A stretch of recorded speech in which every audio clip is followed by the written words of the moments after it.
नमस्कार। स्वागत है एक बार फिर से आपका मोक्ष की आस में।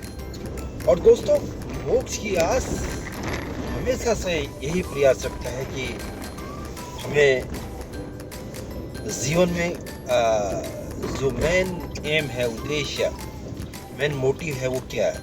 जी हाँ, मुख्य जो उद्देश्य है मनुष्य जीवन का, भक्ति करना। और भक्ति कौन सी? तदतीय प्रणिपातेन परिप्रश्नेन सेवया उपदेक्षन्ति ते ज्ञानम ज्ञानिनम तत्वदर्शिनः।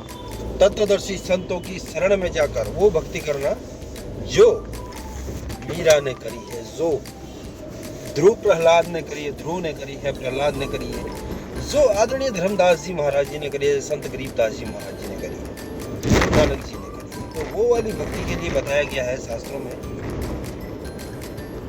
तो मोक्ष कहने को तो बहुत सरल है, लेकिन होना इतना आसान ये तभी संभव है जब हम शास्त्रों को सही से पढ़ सकें, उनका सही से मूल्यांकन कर सकें।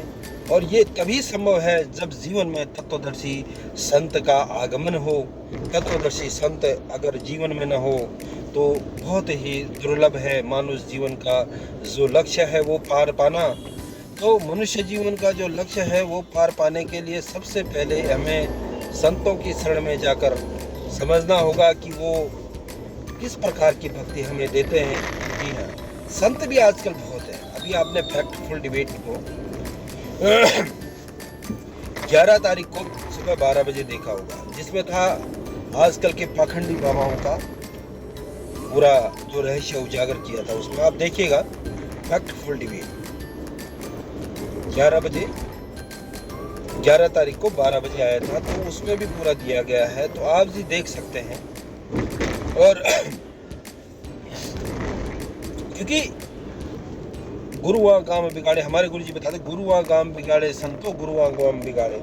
आजकल घर घर में गुरु बैठे हुए हैं। अगर बुखार भी हो गया, अरे भाई तू ये कर ले, तो वो कर ले, तो उसको ये कर दे, झाड़ा लगा दे, ये तो ये घर घर में गुरु, एक ही गांव में कई गुरु बैठे हुए हैं। तो आजकल हर कोई गुरु है, लेकिन जीवन का कल्याण होगा तत्वदर्शी संत से। तो तत्वदर्शी संत की पहचान है गीता अध्याय 15 श्लोक 1 से 4 में। ऊर्ध्वमूलम अधेशाखम अश्वत्थम प्रावयम छंदासी यस्य प्राणानि यतम वेद सवेद विद।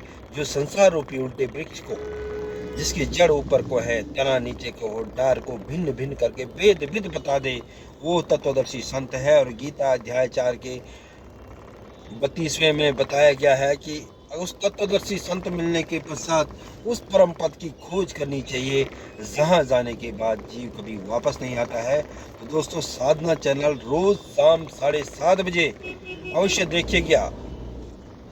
साधना चैनल रोज शाम 7:30 बजे। और अगर आपको कुछ क्लू चाहिए, कुछ पुस्तकें हैं ज्ञान गंगा जीने की राह, तो आप जी नीचे कमेंट में भी लिख सकते हैं, आप तक निःशुल्क पहुंचाई जाएगी। और अगर कोई पुस्तक सेवादार आपको मिल जाता है तो उससे आप 20 रुपये में इस पुस्तक को ले सकते हैं। और अगर ज़्यादा आप मेरे से भी न मंगा सको तो आप 8193 पे आप मिस कॉल करें, और वहाँ पे मिस कॉल करने के बाद आपके पास कॉल आएगी, और वहाँ पर आप बता सकते हैं कि हाँ जी मेरे को पुस्तक चाहिए, मेरे को नाम दीक्षा चाहिए, जो भी चीज़ें हैं, जो भी आपके क्वेरी हैं, वो वहाँ पे सॉर्ट आउट हो जाएगी। तो दोस्तों, मोक्ष की आस के लिए इतना ही। मोक्ष की आस के अन्य वीडियो को भी देखें।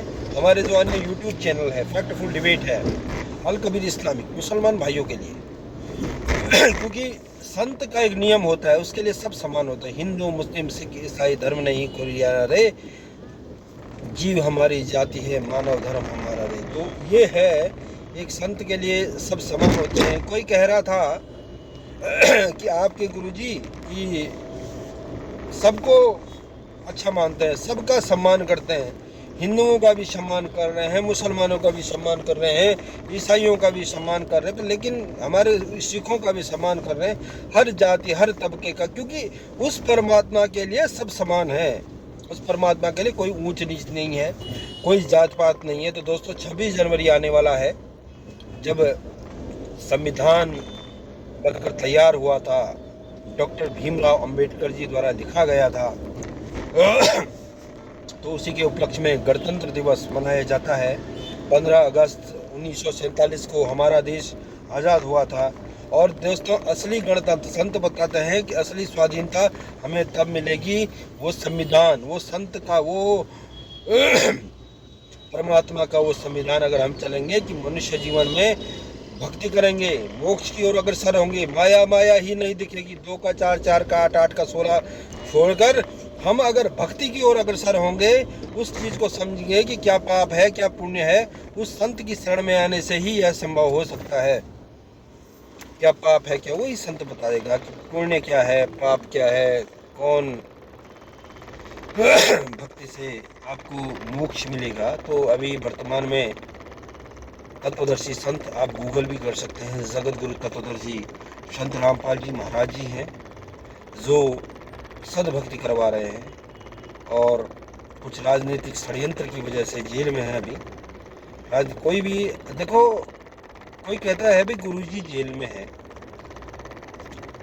आरोप अभी सिद्ध हुए नहीं है। आरोप लगाना किसी बहुत आसान है, कोई किसी पे भी आरोप, तूने ऐसा कर दिया भाई, जब तक आरोप सिद्ध नहीं होता उसको दोषी नहीं माना जाता है। तो संत रामपाल जी महाराज जी पर आरोप लगा हुआ है कि आपने शास्त्रों को क्यों उजागर करा, सत्यार्थ प्रकाश के बारे में क्यों बोला, क्यों ऐसा बोला कि उसमें जो जो लिखा हुआ था उसके बारे में क्यों आपने टिप्पणी की। ये कुछ अभी विचाराधीन है कोर्ट में।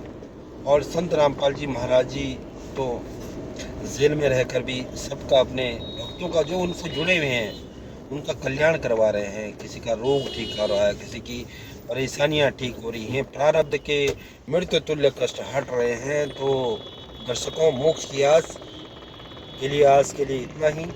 आप देखते रहिए हमारे अन्य वीडियो, और चैनल को अगर वीडियो अच्छा लगे तो लाइक भी करें, सब्सक्राइब भी करें और शेयर भी ज़रूर करें। आपको ऐसी वीडियो हम बीच बीच में लेकर आएंगे। और अभी आगे आपके लिए एक और इनविटेशन है कि कबीर परमेश्वर जी निर्वाण दिवस 2024 का अभी आगाज़ होने वाला है। 6, 7, 8 फरवरी 2025 को सतलोक आश्रम धनाना धाम से भारत के 12 आश्रमों में और नेपाल में विशाल भंडारे का आयोजन होने वाला है। आप जी अपने पूरे परिवार के साथ आ सकते हैं। आप उन्हीं नंबरों पे 81938193 मिस कॉल मार सकते हैं और सारी जानकारी दे सकते हैं कैसे पहुंचा जा सकता है। एक बार देखिए, दहेज मुक्त जो संत रामपाल जी महाराज जी की जो